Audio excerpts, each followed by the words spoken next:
Pep, glad you're good. Bad news though, obviously the injury to Trent. Just tell us a bit about that. What's going on? So he hyperextended his knee in the game. So he has a little tear in the lateral ligament, collateral ligament. So he will be out probably 3 weeks. Big blow. He was one of our most important players. He creates a lot of dynamics, was always decisive. Even in bad spells, he was the one who put the balls where it was where we made the difference. So we will have to find new dynamics without him because he made our game flexible. So big blow, but hopefully 3 weeks, and with the winter break in between. Winter break, a few days, but. It seems to be where injuries are hitting this season, doesn't it? At the back again. Just looking at it, it seems as well there's been an atmosphere around the club that you've been quite relaxed during the transfer window in terms of not bolstering that back line. We saw obviously Conor Bradley have an impact at the weekend. Should mention actually Bobby Clark having an impact coming in midfield as well. Probably like the way they took the yellow cards when they needed to and Arsenal needed to hit on the break. But how much is the relaxed attitude around transfers down to the emergence of players like Conor, like Bonser, of course, as well? So two things. We spent a lot of money in the summer. So we really invested in the squad. The ownership really brought in the right players. And so this means that even when you hit injuries at the moment, they will be back in not that long. Hopefully. So I think the difference between a good season and a top season is when you are going through these phases, how the squad reacts when players are missing. So Mo going, how does Jota, Cody, Darwin, Lucho, how they step up, Harvey. And then we always believe in the academy as well. So I think one thing is that you want to produce your own players to be able to fight, to compete and to win prizes. The other reason why we have an academy and 250 players there running and dreaming and hoping is that in these moments where it's harder, when a season gets tough in terms of injuries, that they can back you. And so far they always did. Look to Conor Bradley, he comes in. Martinelli comes in, fresh, to go 1v1 constantly, and Conor... maybe the first one not, but the big diagonal he couldn't clear. But after that he reads, he learns, and he can clear 2 or 3. 1v1 against Martinelli. First one he gets outplayed, the second one he learns and he closed the outside better. So these boys, they learn at the same moment. And I think Conor and Bobby, they are not backup players. They are part of our squad. They are young, hungry. And they are made for games like this. Look what happened with Jurel. Sorry to continue talking, but look what happened to Jurel. We put him in Newcastle when we were with 10 men. And after that, he feels our trust. He knows that we really can rely on him. And he makes the steps he makes. Young players just need opportunity. They don't need criticism. They just need trust from the coaching staff, and that's what we try to do. So these 2 boys, really good, but we have more of them. Do you have Virgil available again? Szoboszlai, when's he back? And Thiago, is he a couple of weeks ago? Yeah, so Virgil ran yesterday while we're doing the training with the subs. So he did a few jogs. He looked good.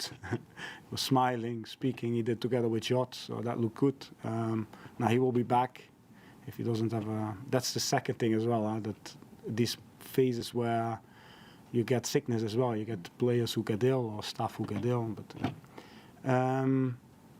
so he looks good to go.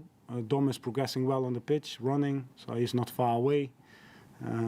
Robbo is on the 3rd-month mark, so he has another scan. If that goes well, then we can really decide when to have more contact. What's the tricky thing with this injury?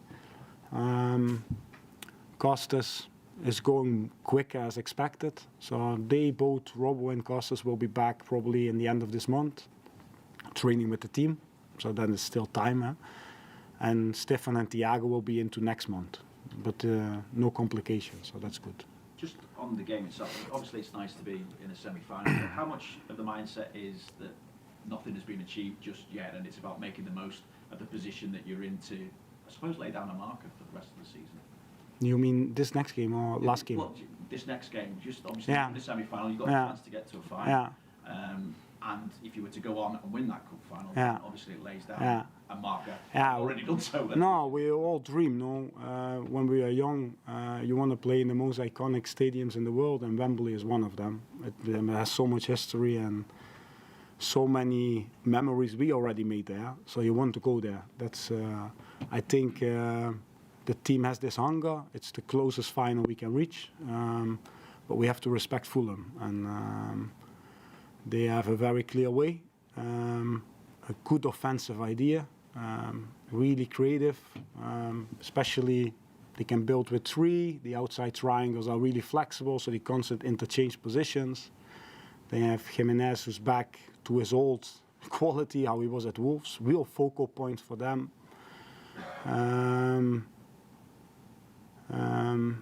Yeah, if you let them play, we analyze, then you see how much problems they can create against a team. And you saw what he did with West Ham. You saw what he did with Forest. And just now they won Arsenal.